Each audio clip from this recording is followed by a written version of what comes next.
Hello students, आज हम class 11 का चैप्टर नंबर 12 पढ़ेंगे, डेट इज सब्सिडरी बुक्स। ये इसका पार्ट 3 है। रिमेनिंग पार्ट के लिंक्स डिस्क्रिप्शन में गिवन है, आप वहां जाकर के देख सकते हैं। इस वीडियो का लर्निंग कॉन्सेप्ट है use of sales book without GST. सबसे पहले हम डिस्कस करते हैं कि सेल्स बुक की मीनिंग क्या है और इसमें कौन से ट्रांजेक्शन को रिकॉर्ड किया जाता है। सेल्स बुक को हम सेल्स जर्नल और सेल्स बुक भी कहते हैं, जिसका मीनिंग है sales book is the book of original entry in which all the transaction relating to only credit sale of goods are recorded. Sales book आपकी book of original entry है, जिसमें सिर्फ उन्हीं ट्रांजेक्शन को रिकॉर्ड किया जाता है जिनको आपने क्रेडिट में सेल किया है। आपको यहाँ अच्छे से याद रखना है कि सेल्स बुक में सिर्फ क्रेडिट ट्रांजेक्शन को रिकॉर्ड किया जाता है, उसमें भी हम सिर्फ क्रेडिट सेल ऑफ गुड्स को ही रिकॉर्ड करते हैं। सेल्स बुक में ना ही हम कैश ट्रांजेक्शन को रिकॉर्ड कर सकते हैं कि अगर आपने कोई गुड्स कैश में सोल्ड किए हैं तो उसको आप सेल्स बुक में रिकॉर्ड नहीं करते, उसको आप कैश बुक में रिकॉर्ड करते हो। और इसी तरह अगर आपने कैश या क्रेडिट में कोई मशीनरी सोल्ड की है, कोई एसेट को सोल्ड किया है, तो उसको भी हम सेल्स बुक में रिकॉर्ड नहीं करते हैं। सेल्स बुक में सिर्फ और सिर्फ क्रेडिट सेल्स ऑफ गुड्स को ही रिकॉर्ड किया जाता है। ये आपको अच्छे से याद रखना है। द नेक्स्ट देखते हैं format of sales book without GST. ये सेल्स बुक विदाउट जीएसटी का फॉर्मेट है। फर्स्ट कॉलम में आप डेट लिखते हैं, सेकंड कॉलम में आप पर्टिकुलर्स, थर्ड कॉलम आपका invoice number, fourth ledger folio, fifth detail and six column amount का होता है। ट्रांजेक्शन को रिकॉर्ड करने के लिए हम एक एग्जांपल ले लेते हैं। मान लेते हैं आपने ट्रांजेक्शन 2020 अप्रैल 1 को किया है, तो आप डेट कॉलम में डेट लिखेंगे। देन पर्टिकुलर्स में आप सबसे पहले कस्टमर का नाम लिखेंगे। देन कस्टमर के नाम लिखने के बाद उसका आप इनवॉइस नंबर लिखेंगे। इनवॉइस नंबर को लिखने के बाद आपने जो भी प्रोडक्ट सोल्ड किया है कस्टमर को ऑन क्रेडिट, उसकी सारी डिटेल लिखेंगे, जिसे हम प्रोडक्ट डिटेल कहते हैं, और उसका अमाउंट आप डिटेल कॉलम में लिखेंगे। देन सभी प्रोडक्ट डिटेल का टोटल करने के बाद अगर आपका ट्रांजेक्शन में कोई ट्रेड डिस्काउंट है तो उसको आप लेस करेंगे। ट्रेड डिस्काउंट को लेस करने के बाद आपका ओवरऑल अमाउंट आ जाएगा एंड इस सेम अमाउंट को आप अमाउंट कॉलम में लिखेंगे। और इसी तरह आप सेल्स बुक में सभी ट्रांजेक्शन को रिकॉर्ड करते हैं। सभी ट्रांजेक्शन को सेल्स बुक में रिकॉर्ड करने के बाद आप सेल्स बुक को क्लोज करते हैं। क्लोज करने के लिए हम डेट कॉलम में मंथ की एंड की डेट लिखेंगे, जिस भी मंथ की आप ट्रांजेक्शन को रिकॉर्ड कर रहे हो। इस केस में आपका अप्रैल 30 आएगा। देन पर्टिकुलर्स में हम सेल्स अकाउंट लिखेंगे, sales account credit, and then amount के कॉलम का ओवरऑल टोटल करेंगे। और ऐसा करने से आपकी सेल्स बुक कंप्लीट हो जाएगी। तो ये आपका फॉर्मेट है सेल्स बुक विदाउट जीएसटी। इसको और बेटर समझने के लिए हम एक क्वेश्चन देखते हैं। ये इस चैप्टर का क्वेश्चन नंबर 3 है, which is enter the following transaction in the sales book of SH electronics Delhi. ये आपके सभी ट्रांजेक्शन है। इन ट्रांजेक्शन को आपको सेल्स बुक में रिकॉर्ड करना है।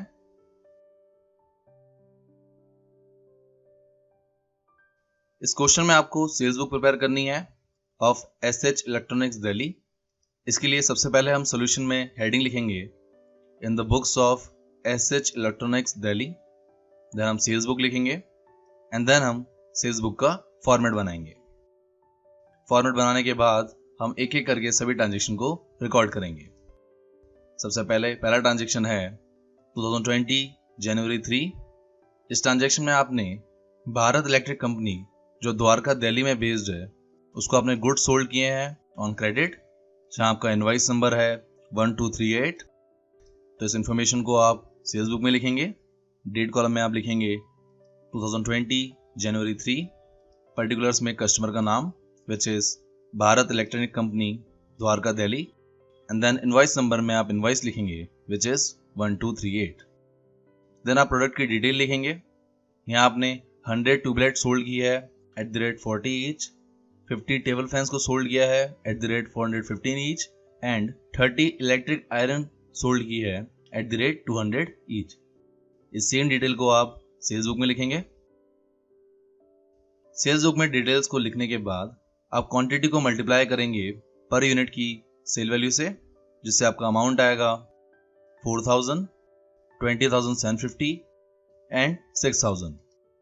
यहाँ आपने क्वांटिटी को प्राइस से मल्टीप्लाई किया है, 100 ट्यूबलाइट को अगर आप 40 से मल्टीप्लाई करेंगे तो 4000 आएगा। 50 टेबल फैंस को अगर आप 415 से मल्टीप्लाई करेंगे तो आपका अमाउंट आएगा 20,750 एंड 30 इलेक्ट्रिक आयरन को आप मल्टीप्लाई करेंगे 200 से, जिससे आपका अमाउंट आएगा 6000। सभी अमाउंट को लिखने के बाद आप इसका टोटल करेंगे विच इज 30,750। देन ट्रांजेक्शन में आपको ट्रेड डिस्काउंट गिवन है एट द रेट 10%, इसको आप लेस करेंगे।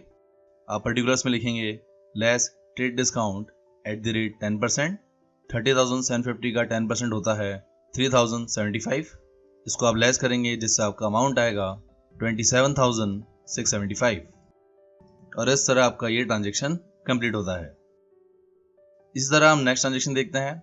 आपने जनवरी 9 को अशोका ट्रेडर्स जो करोल बाग न्यू दिल्ली में बेस्ड है गुड्स सोल्ड किए हैं ऑन क्रेडिट, जिसका इनवॉइस नंबर है 551। इसको आप सेल्स बुक में रिकॉर्ड करेंगे। आप डेट कॉलम में लिखेंगे जनवरी 9, पर्टिकुलर्स में कस्टमर का नाम which is Ashoka traders comma Karol Bagh comma new Delhi, फिर इनवॉइस नंबर लिखेंगे 551। देन आप प्रोडक्ट की डिटेल को लिखेंगे।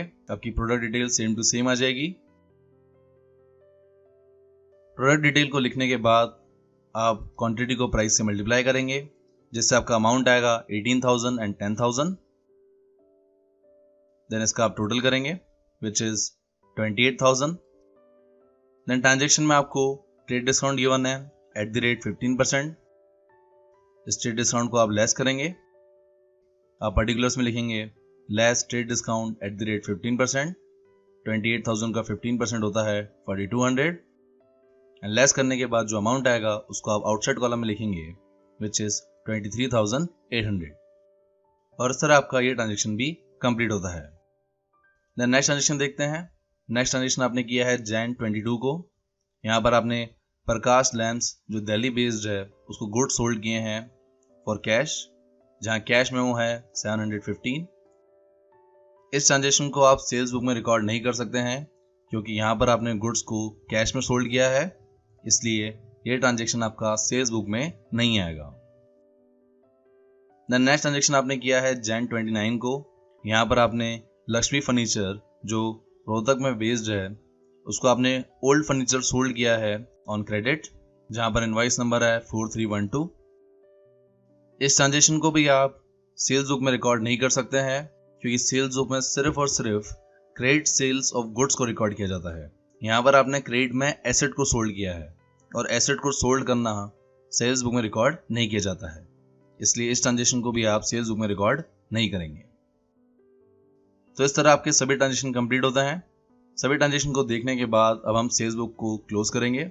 इसके लिए आप डेट कॉलम में लिखेंगे जैन 31 मंथ की एंड की डेट, पर्टिकुलर्स में लिखेंगे आप sales account credit and then amount column का ओवरऑल टोटल करेंगे विच इज 51,475 और इस तरह आपकी सेल्स बुक कंप्लीट होती है। आई होप आपको ये क्वेश्चन समझ आ गया होगा और यहाँ पर आपके इस वीडियो के सभी टॉपिक कंप्लीट होते हैं। पार्ट नंबर 4 में हम यूज ऑफ सेल्स बुक सीखेंगे with GST. So thank you guys for watching this video. अगर ये वीडियो अच्छा लगे तो लाइक कीजिए। For more videos subscribe my channel success eat. आप इस चैप्टर के नोट्स के लिए मुझे व्हाट्सएप पर कांटेक्ट कर सकते हैं।